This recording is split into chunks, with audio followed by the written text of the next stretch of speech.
Since 2013, Voices for Healthy Kids has worked to make every day healthier for every child. I was aware that Voices was really working intentionally around building equity framework and really being strategic about how they advanced equity. We had the blueprint to start to really put equity into action. It cannot be done by one person. It cannot be done in isolation. Equity crosses every single area of our work. I think it's very important that organizations and other people understand the importance of building not only a strong equity strategy, but then having the capacity to really implement and operationalize equity.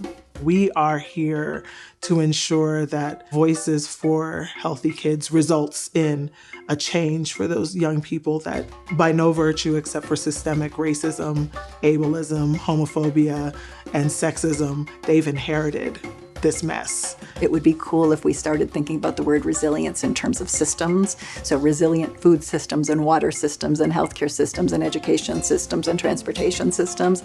That's what Voices is working on, like real resilience. Children should not have to be resilient. Families should not have to be resilient. I love everybody that works on the Voices team. I see that they have a diversity of people, not only racial, gender, age, geographically, people with different lived experiences. So them being able to bring that amount of diversity to the table is a huge strength because they're able to relate with so many people across the country in order to get this work done and do it equitably. We've been doing that through a couple of different mechanisms. One of them is starting out with community conversations rather than just bringing science to a community.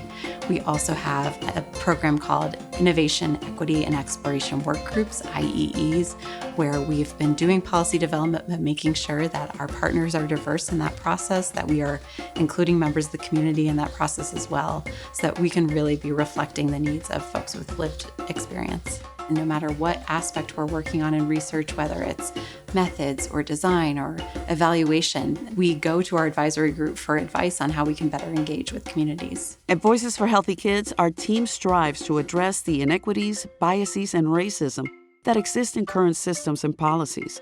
To effect positive change, we must focus on how these inequalities have impacted the lives of infants, toddlers, kids, families. Since opportunities are not currently equitable, we must concentrate our efforts in areas facing the biggest barriers. I look at the work that Voices for Healthy Kids does in collaboration with the American Indian Cancer Foundation, and to really listen to those partners and those that they bring to the table, and that it is diverse. We look at all of us coming together and having different experiences and different, disparities within the communities that we want to make healthier. Voices for Healthy Kids is bringing these uncomfortable conversations to the table and really wanting to make equitable change. Voices for Healthy Kids' role is to provide tools and guidance to advance policies which aim to address both the causes and symptoms of unhealthy systems and aid in balancing power to historically marginalized communities. Achieving this bold vision includes listening to and creating centered, trusting space for Black, Hispanic, American Indian, Alaskan Native, and working poor communities, weaving their voices through all areas of our work. We are committed to challenging ourselves and how we operate to prioritize their needs and strategies. This is our vision. As equity evolves, so will we.